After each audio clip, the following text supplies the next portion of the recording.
Jadi zuhud itu adalah bukan meninggalkan dunia karena kecintaan pada akhirat, tapi zuhud itu adalah. Selamat datang di channel YouTube Cahaya Muhammadiyah.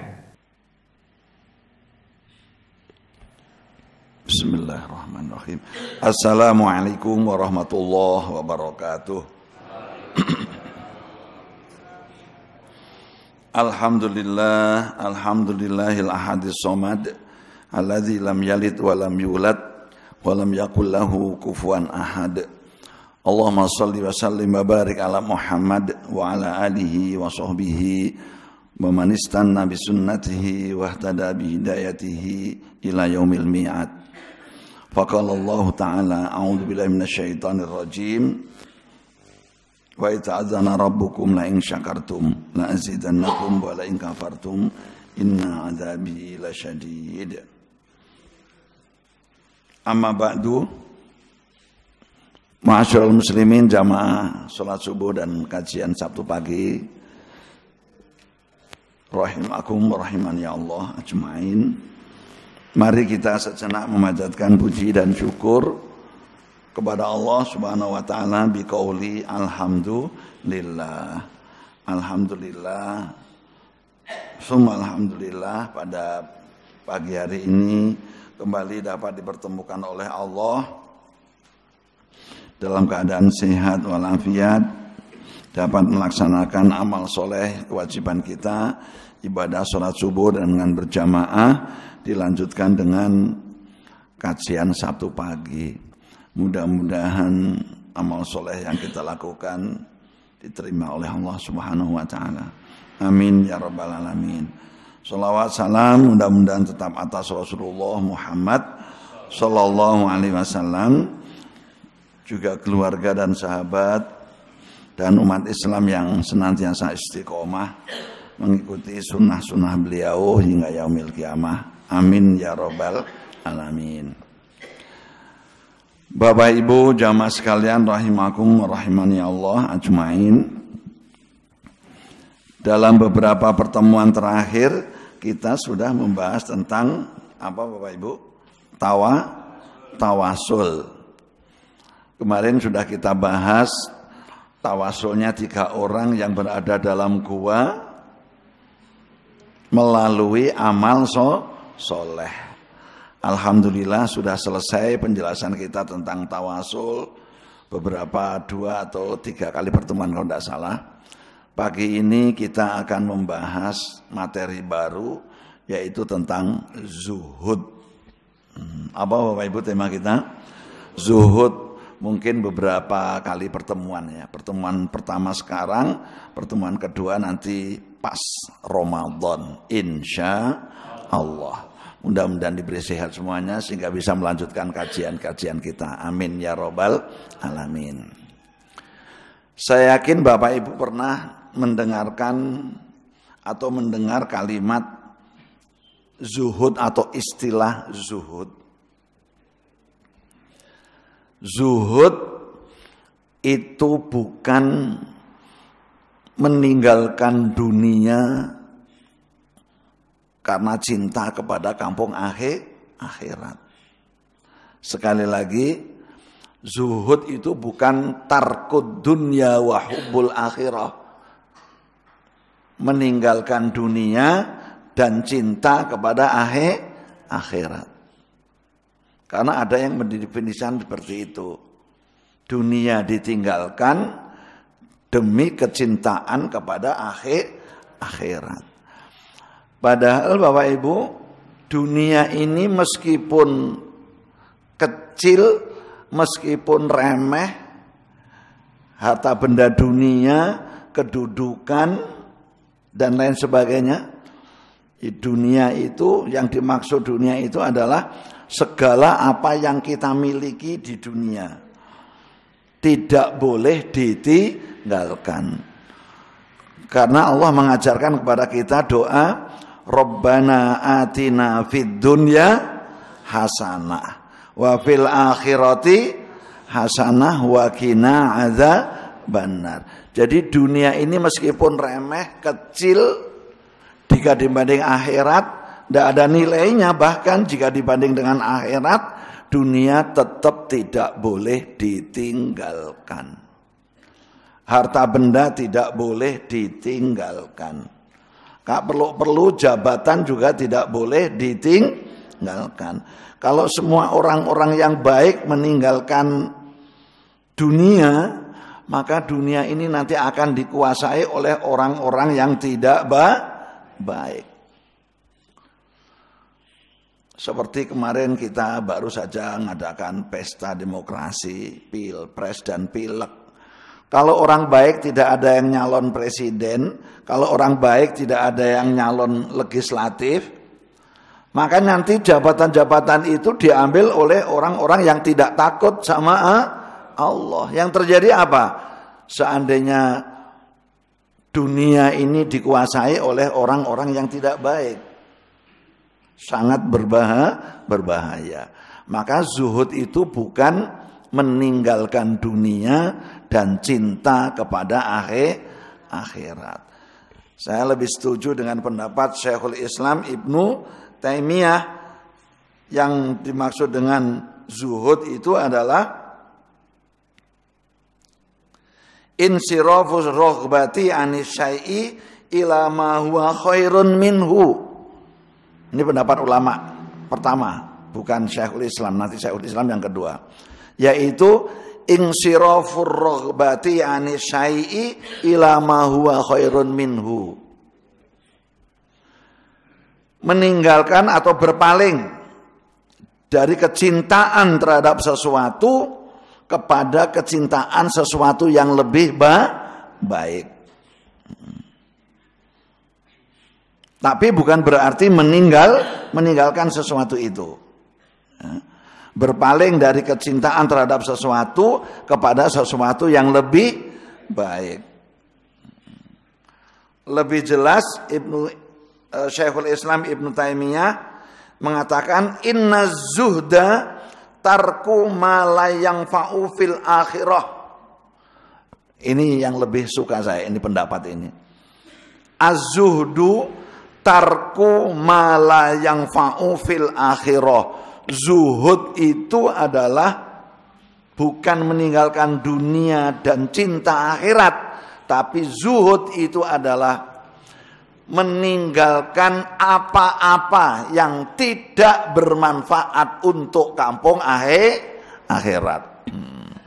Saya ulangi lagi, ini yang lebih tepat menurut Syekhul Islam Ibnu Taimiyah. Zuhud itu tarku ma la yanfa'u fil akhirah, meninggalkan perkara-perkara yang tidak membawa manfaat bagi kehidupan akhirat.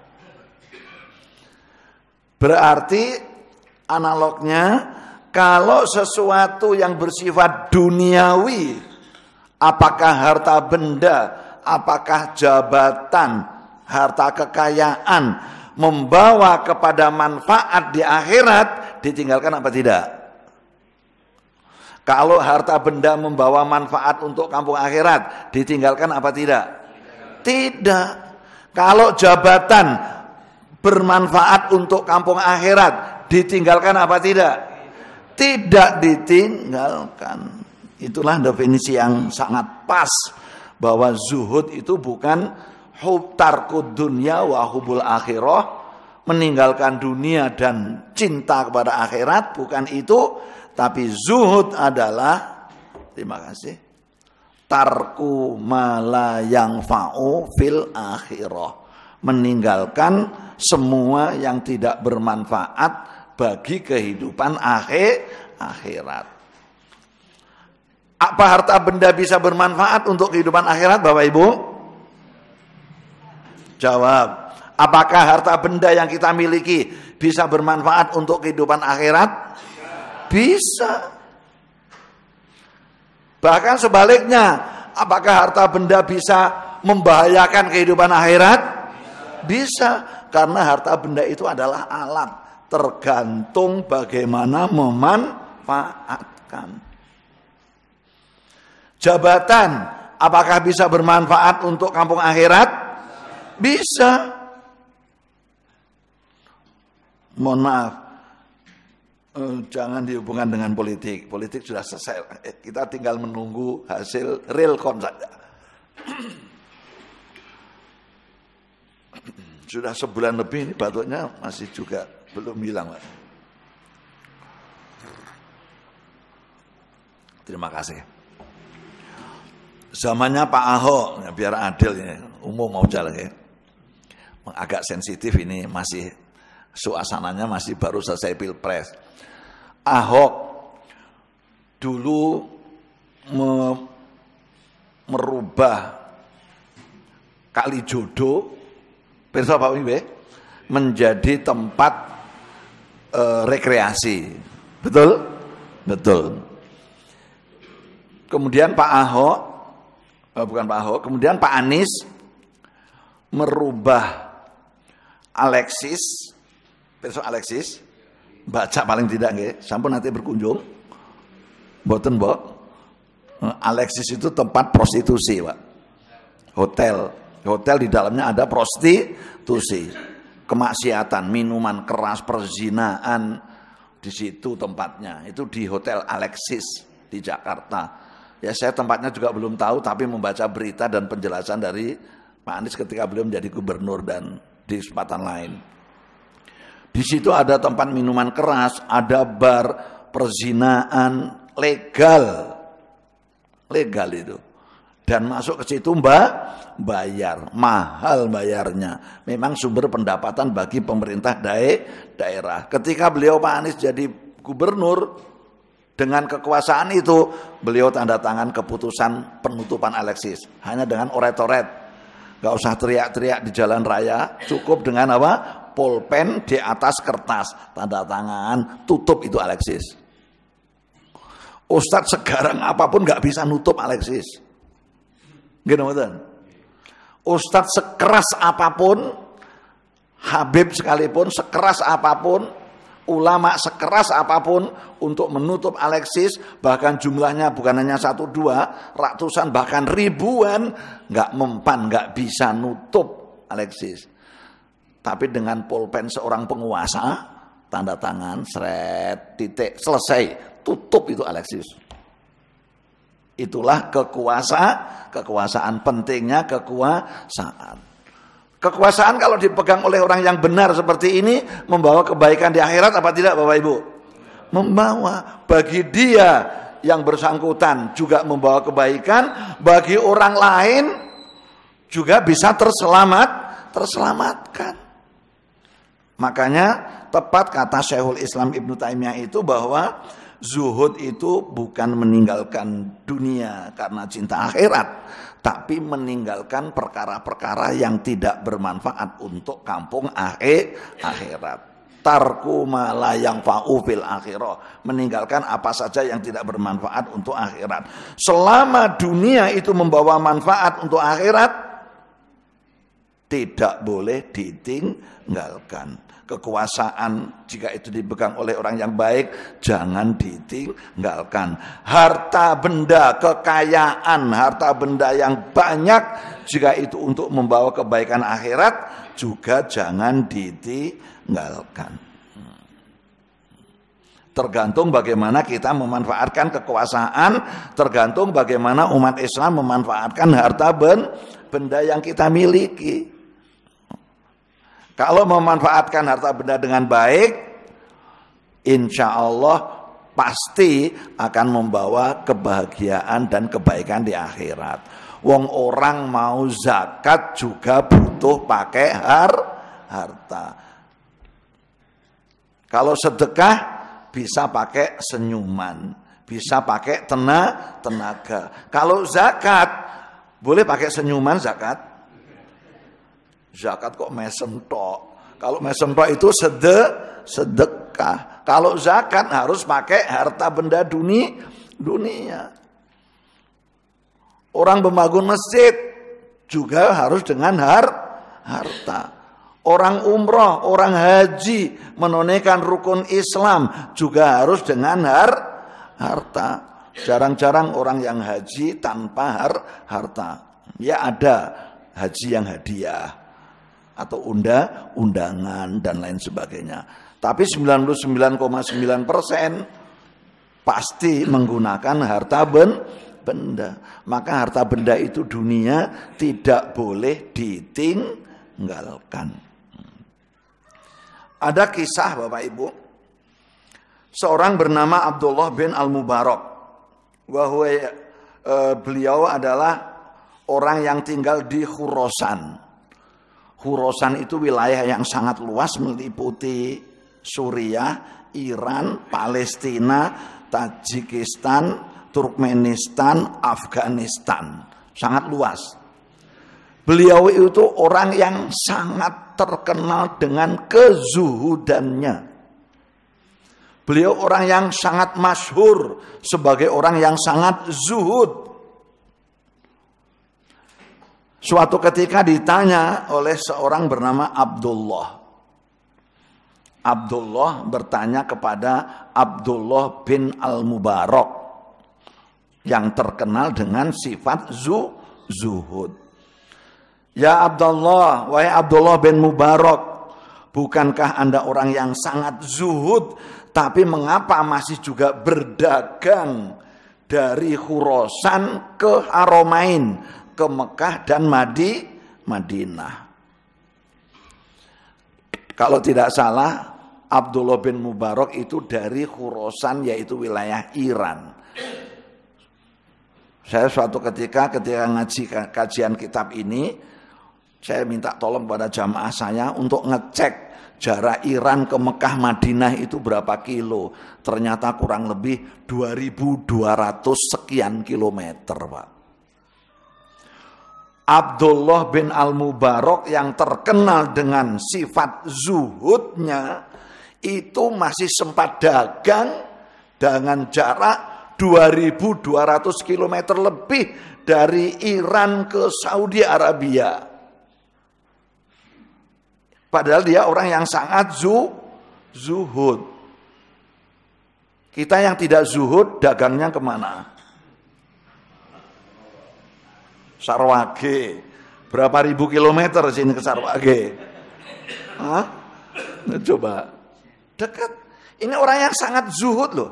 Abdullah bin Al-Mubarak, orang yang sangat zuhud, terkenal, masyhur dengan kezuhudannya. Masih mau berdagang nyari apa? Nyari untung. Orang dagang itu adalah nyari keuntungan dengan cara yang benar. Dan jaraknya 2.000 km lebih. Masya Allah. Jalan kaki paling banter naik onta. Itu terkenal oleh oleh masyarakat saat itu orang yang sangat zuhud.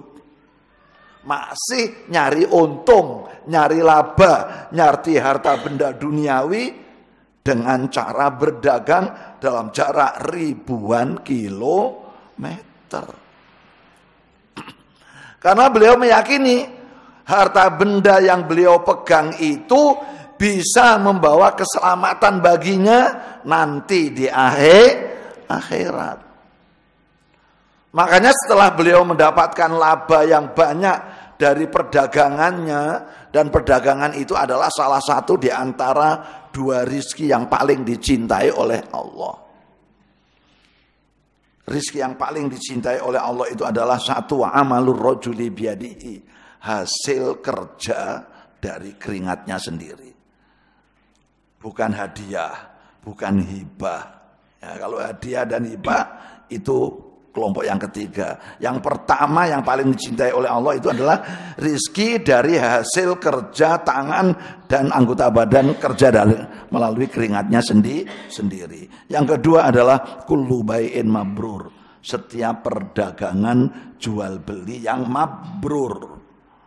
Jadi yang mabrur itu bukan haji saja, bukan umroh saja, jual beli juga ada jual beli yang mabrur. Mabrur itu dari kata-kata barro yabiru baron wa mabaron wa wabarun wa zaka mabrurun, yang berarti baik. Haji yang baik, umroh yang baik, perdagangan yang baik, yang tidak ada kecurangan dalam perdagangan itu, sebagaimana yang Allah singgung, wailul lil mutaffifin. Neraka wail bagi orang yang curang dalam perdagangan. Abdullah bin Al-Mubarak sangat takut dengan curang dalam perdagangan itu. Dan beliau setelah mendapatkan rizki yang banyak, hasil perdagangannya, memanfaatkan perdagangan itu untuk perkara-perkara yang baik. Salah satunya adalah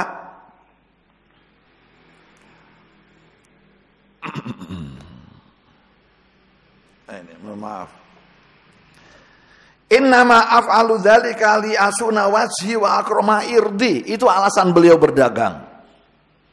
Innama af'alu dzalika, sesungguhnya aku berdagang itu li asuna wajhi, untuk menjaga diriku dari makan yang haram. Wa asuna irdi wa akrama irdi, dan menjaga kemuliaan diriku. Karena kalau aku berdagang kemudian mendapat untung dari harta yang halal, dari sumber yang halal, aku terhindar dari makan yang haram, dan kemuliaan jiwaku terjaga.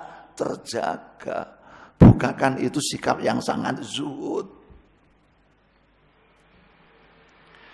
Wa asta'inu bihi ala ta'ati rabbi, dan melalui perdagangan itu asta'inu bihi, aku beristi'anah, minta tolong kepada Allah dengan harta benda hasil perdagangan itu, ala ta'ati rabbi, untuk ketaatan kepada Allah. Berdagang dapat untung miliaran, keuntungan miliaran itu dipakai untuk ketaatan kepada Allah. Zuhud apa tidak Bapak Ibu? Zuhud. Dan yang bisa begini ini orang kaya apa orang miskin? Orang kaya. Orang miskin susah untuk zuhud seperti ini. Gimana? Iya, nggak bisa zuhud seperti Abdullah bin Al-Mubarak. Abdullah bin Al-Mubarak hartanya melimpah, miliaran. Tapi bisa zuhud dengan harta bendanya. Sementara orang yang miskin, zuhudnya dengan apa? Sabar. Abdullah bin Mubarak kaya raya juga bisa sabar. Pilih mana? Pilih zuhud kaya atau zuhud miskin? Dulu kan pernah saya sampaikan, Bapak Ibu diuji dengan kekayaan atau diuji dengan kemiskinan. Waktu itu Bapak Ibu pilih mana? Pilih kaya, Mbok? Itu betul. Oh, betul. Itu pilihan yang tepat. Karena kekayaan itu juga ujian. Gitu, betul? Innama amwalukum wa auladukum fitnah. Sesungguhnya hartamu dan anak-anak keturunanmu adalah ujian bagimu. Kekayaan itu fitnah, harta benda melimpah itu ujian. Kemiskinan ujian atau bukan? Ujian. Dalilnya mana? Walanabluwannakum bisyai'im minal khaufi wal ju'. Akan aku uji kalian dengan rasa takut dan lapar. Wa naqsim minal amwal, kekurangan harta benda itu juga ujian. Jadi kekayaan juga ujian, kemiskinan juga ujian. Pilih diuji kaya apa miskin? Kaya, itu jawaban yang benar. Seperti siapa? Abdullah bin Al-Mubarak diuji oleh Allah dengan kekayaan, tapi kekayaannya digunakan apa? Astainu bihi ala taatillah. Dipakai harta benda itu untuk ketaatan kepada Allah. Orang kaya bisa taat kepada Allah dengan harta bendanya dan bisa taat kepada Allah dengan kesabarannya. Tapi orang miskin bisa taat kepada Allah dengan kesabarannya, tidak dengan harta bendanya. Jadi pilih mana? Mantap pilih mana? Kaya yang memanfaatkan kekayaannya untuk ketaatan kepada Allah. Insya Allah. Siap Bapak Ibu menjadi orang kaya yang memanfaatkan kekayaannya untuk ketaatan kepada Allah? Siap Ramadan? Siap insya Allah. Niki saya hitung ini apanya ini? Apa? AC. AC-nya ada 1, 2, 3, 4. Oten Ramadan. ada 4, mesti tagihan listriknya dhuwur. Nggih mboten? Siap bayari tagihan listrik mboten? Siap nggih?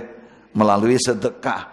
Karena kita memanfaatkan kekayaan kita untuk ketaatan kepada Allah. Bayar AC listrik, bayar listrik masjid, itu bentuk ketakwaan kepada Allah. Berapa Pak sebulan?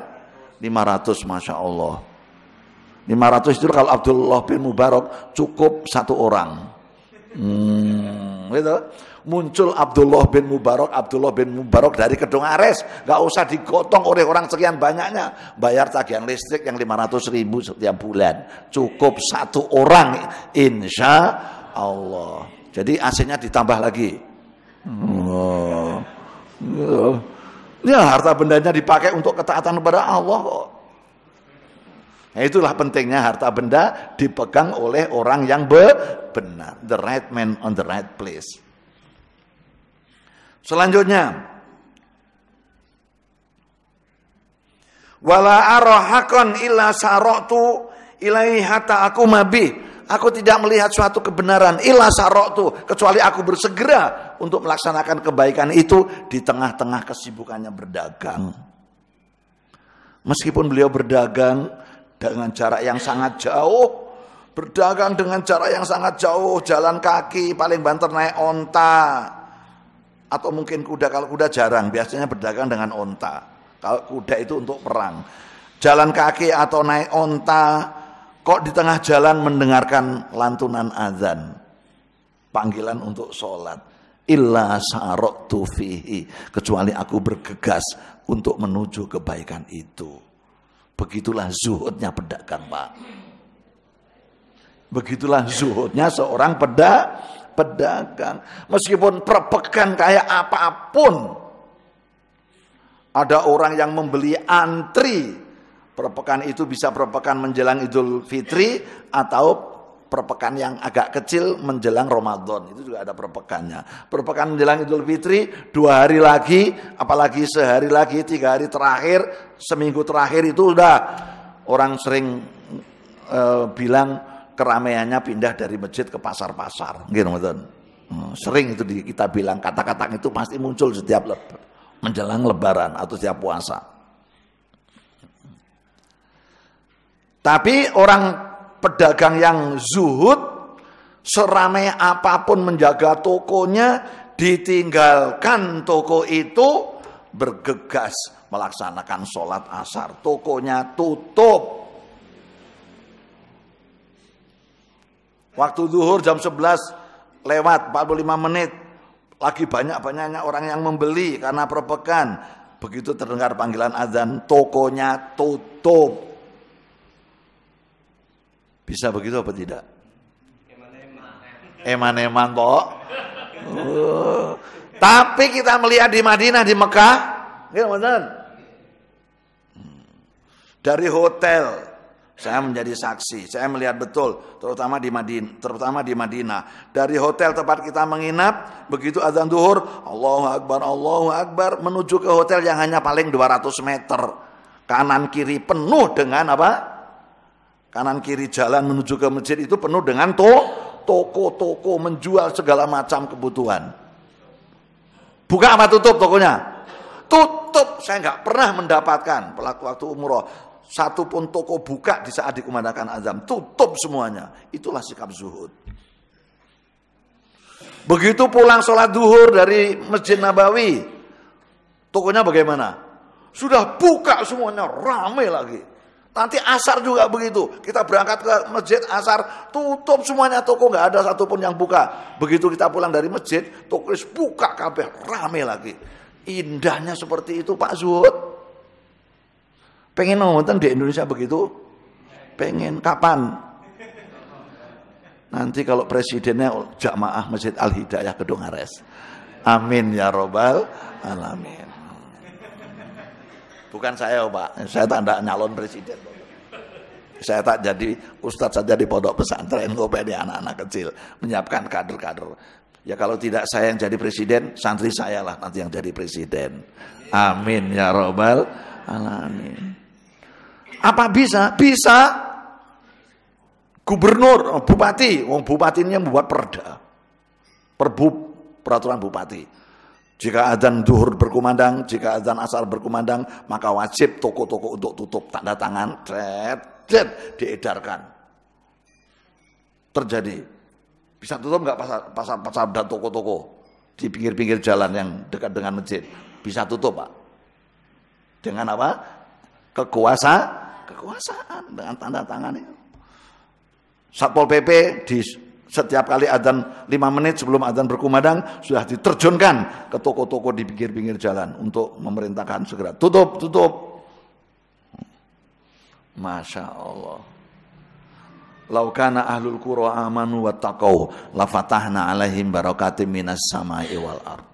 Walakin kadzabu fa akhadnahum bima kanu yaksibun. Seandainya penduduk negeri itu beriman dan bertakwa kepada Allah, aku buka pintu keberkahan dari langit dan bumi. Saudi yang gersang seperti itu karena penduduknya beriman dan bertakwa kepada Allah, dibukakan pintu kebaikan dari langit dan bumi. Saudi itu barang tambangnya apa Bapak Ibu? Minyak. Ada lagi yang lain? Enggak ada. Zam-zam lagi. Hanya minyak barang tambangnya Saudi itu. Tapi karena penduduk negerinya kebanyakan bertakwa kepada Allah, hukum Islam diberlakukan. Fatahna alaihim barakatim minas samai wal ard. Janji Allah, aku buka keberkahan pintu dari langit dan bumi, minyak. Makmur. Sementara Indonesia yang penduduknya banyak yang tidak taat kepada Allah, meskipun di Indonesia minyak juga ada, batu bara juga ada, emas juga ada, besi juga ada, nikel juga ada. Apa yang tidak ada di Indonesia? Barang tambang. Di Saudi cuma satu tok, minyak. Indonesia minyak ada, di Saudi ada tambang batu bara? Enggak bakalan ada. Tambang emas? Enggak ada. Tambang nikel? Enggak ada. Tambang besi-besi? Enggak ada. Kenapa lebih makmur? Sebab duitnya kakean dikorupsi. Walakin kadzabu, karena mendustakan ayat-ayat Allah, mereka tidak bersyukur, tidak memanfaatkan harta benda dengan baik, lebih cinta dunia daripada akhirat, tidak memanfaatkan dunia untuk kepentingan akhirat. Akhadnahum bima kanu yaksibun. Itu balasannya.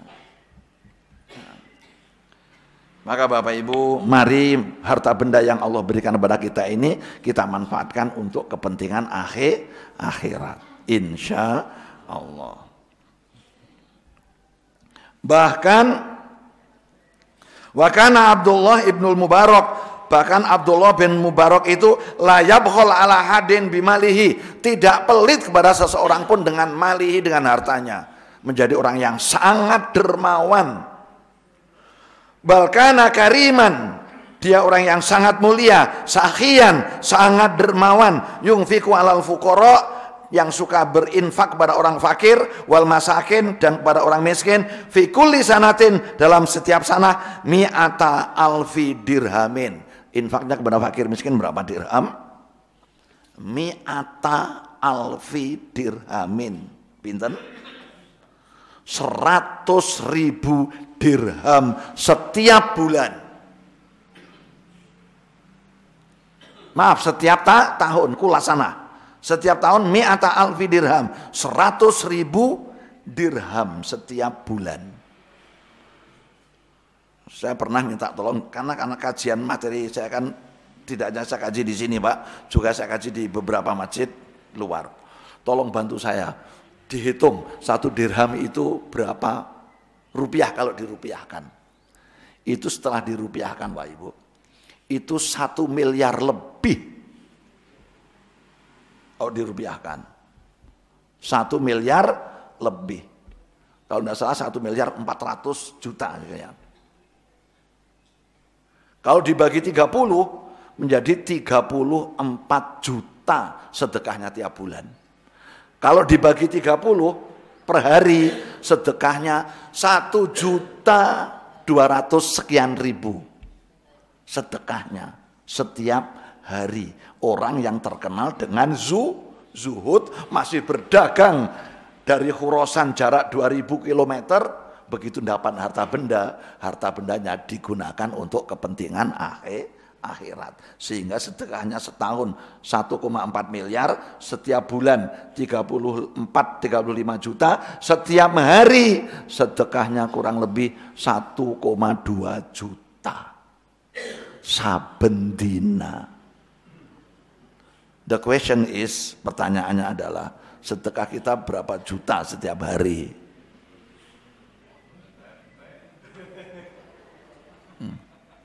Itu orang yang zuhud, Pak. Jadi zuhud itu bukan meninggalkan dunia.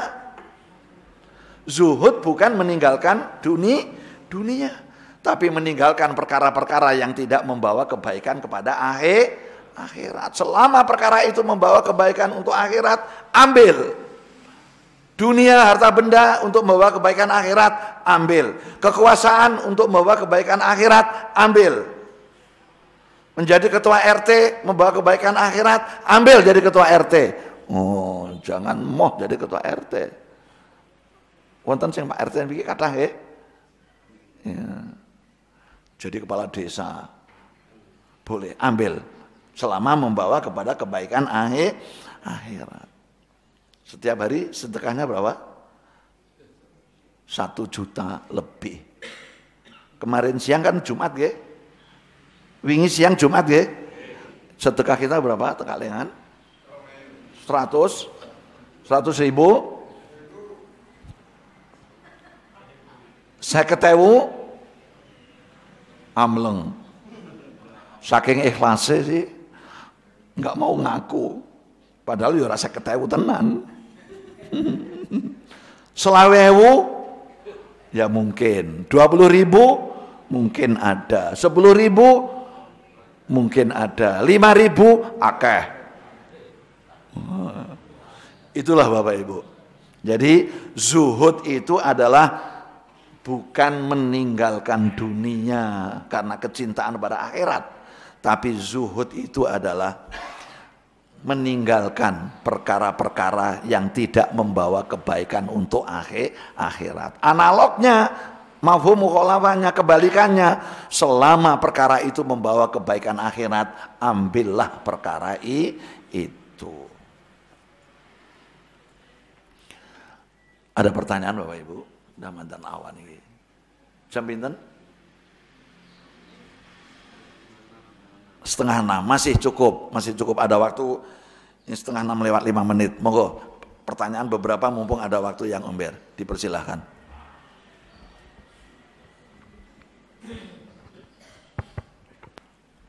Bismillahirrahmanirrahim, Pak Ustadz serta jamaah Masjid Al-Hidayah. Di sini saya tidak mau bertanya, tapi bahwa kemarin tanggal 14 sudah dilaksanakan pesta demokrasi yaitu Pileg dan Pilpres. Saya sangat-sangat berterima kasih wabil khusus jamaah Masjid Al-Hidayah yang sudah memilih saya dan mencoblos. Alhamdulillah di lingkungan sini suara saya banyak. Oh, caleg Pak nggih? Nggih. Alhamdulillah, seneng saya Pak. Kalau orang anggota pengajian kok nyalek, saya seneng. Terus serang, karena itu harus dipegang oleh orang yang baik. Lanjutkan Pak. Saya Dapil 2 Partai Umat nomor urut 1, yaitu Kecamatan Baturaden, Kecamatan Sumbang, Kecamatan Kembaran, dan Kecamatan Jokoraja. Semoga Allah memberikan kepada jamaah Masjid Hidayah, berilah kesehatan, panjang umur, amin, dan keturunannya menjadi keturunan yang soleh soleha, amin, amin, serta ya membawa berkah untuk di hari yang akan datang. Amin. Terima kasih. Assalamualaikum warahmatullahi wabarakatuh. Waalaikumsalam warahmatullahi wabarakatuh. Saking nopo Pak? Partai ini pun? Partai Umat. Alhamdulillah. Pertanyaannya dapat berapa Pak Firsa? Iya, pertanyaannya dapat berapa? Berapa? Unggul. Kalau di kabupaten, belum final ya. Ya mudah-mudahan ada keajaiban nanti bisa menjadi anggota dewan, memanfaatkan jabatan itu untuk kepentingan akhirat. Amin. Alhamdulillah. Monggo yang mau bertanya, silakan. Yang pasti insya Allah dari Muhammadiyah gitu aja ya. Mau partainya apapun yang pasti dari Muhammadiyah. Monggo. Yang lain dipersilakan. Ibu. Ibu-ibu, monggo. Monggo Bapak. Ya, Nah, ini Pak Bapak Arda. ini. Monggo.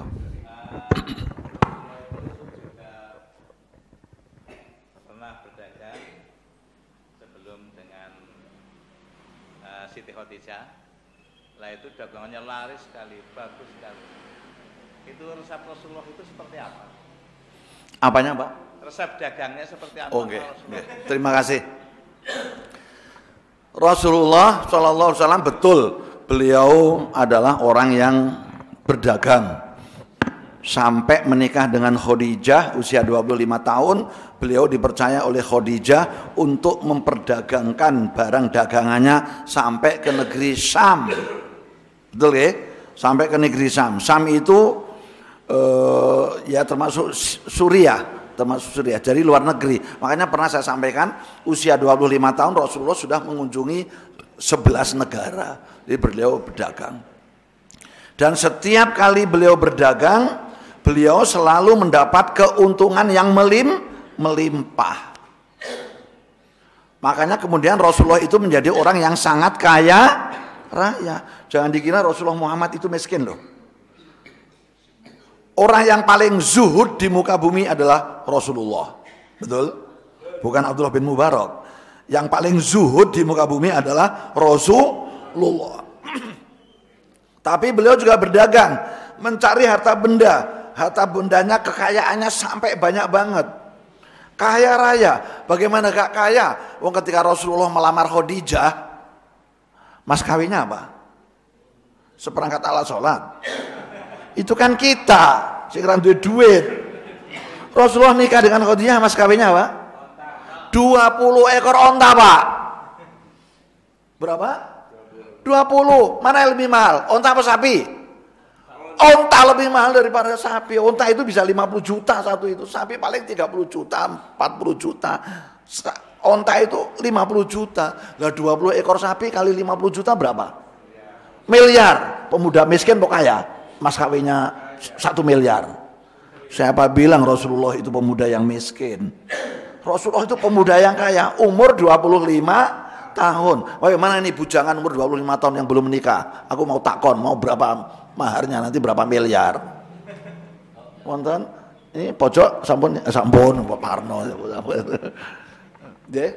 Gitu Pak. Bagaimana resep dagangnya Rasulullah? Rasulullah itu resep dagangnya bagaimana mengambil laba yang sedikit tapi menjual item yang banyak.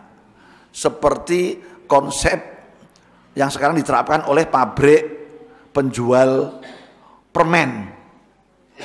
Gitu. Jual permen sih untungnya berapa? Satu permen harganya berapa? 1.000 dapat berapa? Dapat 2. Satu permen harganya 500 rupiah. Keuntungannya berapa dari jualan permen? Ya paling-paling keuntungannya 100 rupiah. Tapi kan target penjualannya sehari jual 1 miliar permen.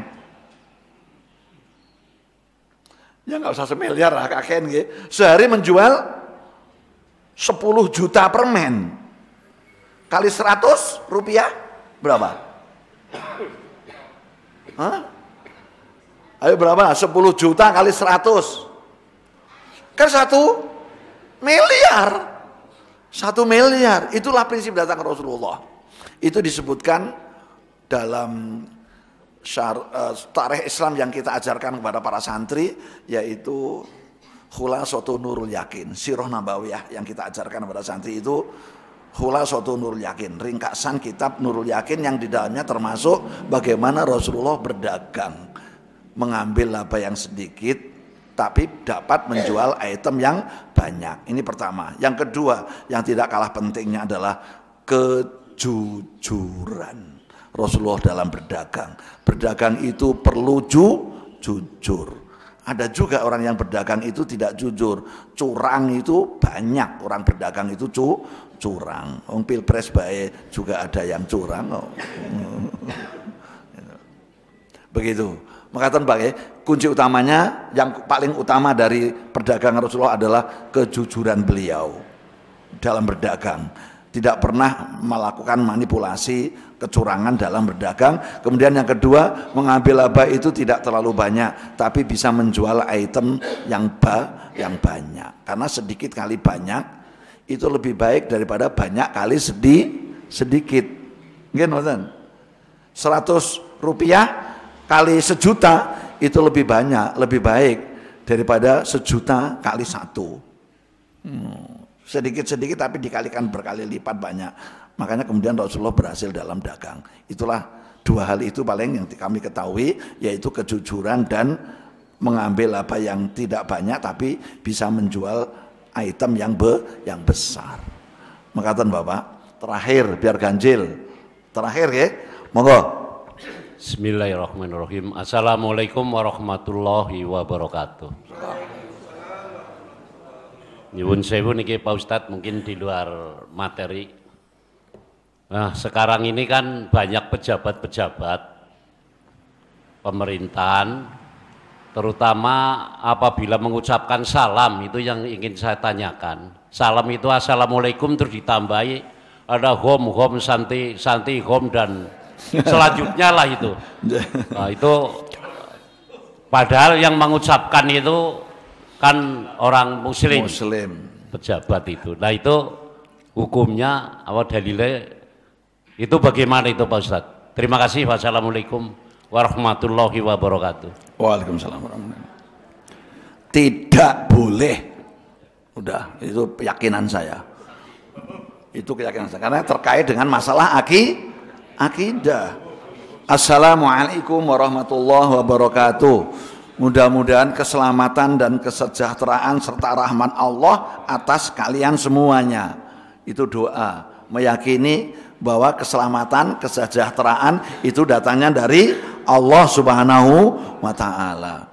Kalau ditambah dengan yang kedua masih asalkan keyakinan kita, salam sejahtera untuk kita semuanya. Tidak ada kemusyrikan di situ.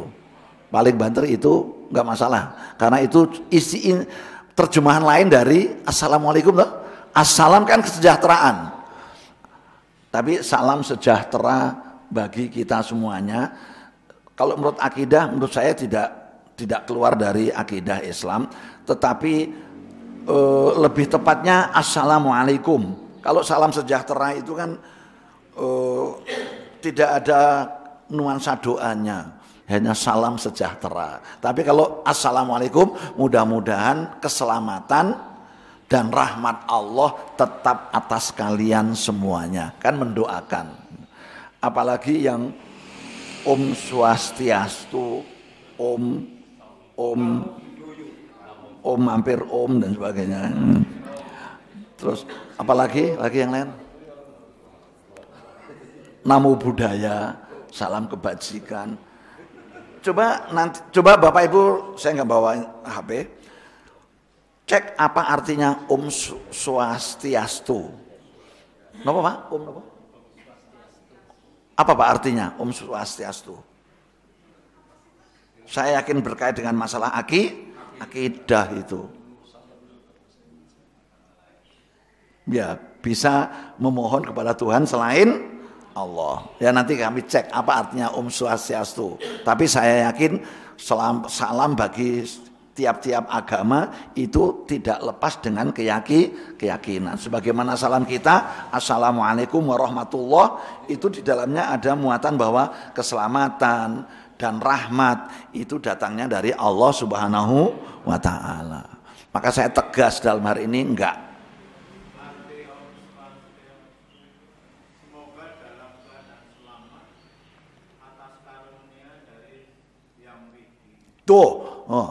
Semoga tetap dalam keadaan selamat atas karunia Sang Widi. Sang Widi itu hanya siapa? Ada unsur syiriknya apa enggak Bapak Ibu?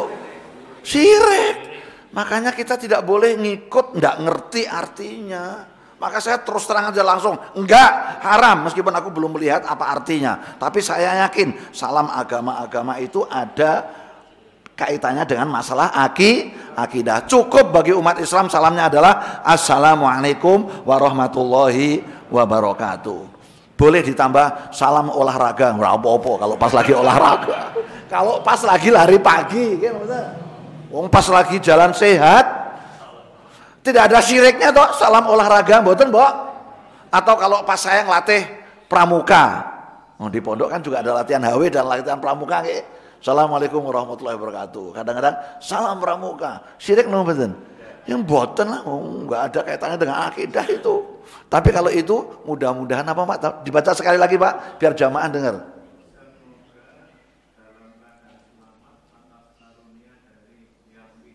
Semoga dalam keadaan selamat atas karunia Sang Yang Widi. Tuhan orang Hindu atau Buddha? Ya antara Hindu dan Buddha. Nah keselamatan dan rahmat itu datangnya dari Sang Widi atau dari Allah? Dari Allah bagi kita. Maka bagi umat Islam kita kalau nanti menjadi pejabat nggak usah ditambah salam yang lain, cukup Assalamualaikum warahmatullahi wabarakatuh.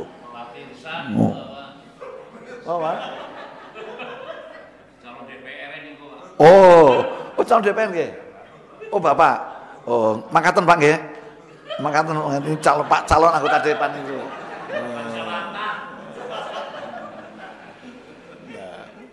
Kalau umpamanya selama ini ada saudara-saudara kita atau pejabat-pejabat kita yang make tapi tidak tahu artinya, inilah pentingnya ngaji.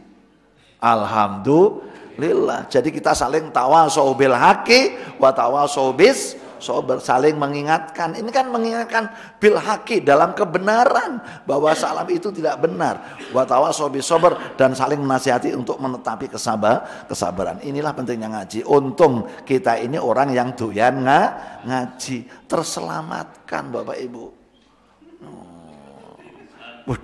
Cukup Bapak Ibu, mudah-mudahan bermanfaat. Sekali lagi mohon maaf ada kurang lebih dan dari penyampaian ataupun tutur kata yang kurang pas, terutama kepada yang bertanya. Jika kurang pas sekali lagi mohon maaf. Kepada Bapak calon anggota dewan, mudah-mudahan jadi nanti Pak nggih. Amin ya robbal alamin. Kalau jadi jangan lupa dengan konstituennya. Amin ya robbal alamin. Zuhud bukan meninggalkan dunia, tapi memanfaatkan dunia untuk kepentingan akhirat. Assalamualaikum warahmatullahi wabarakatuh.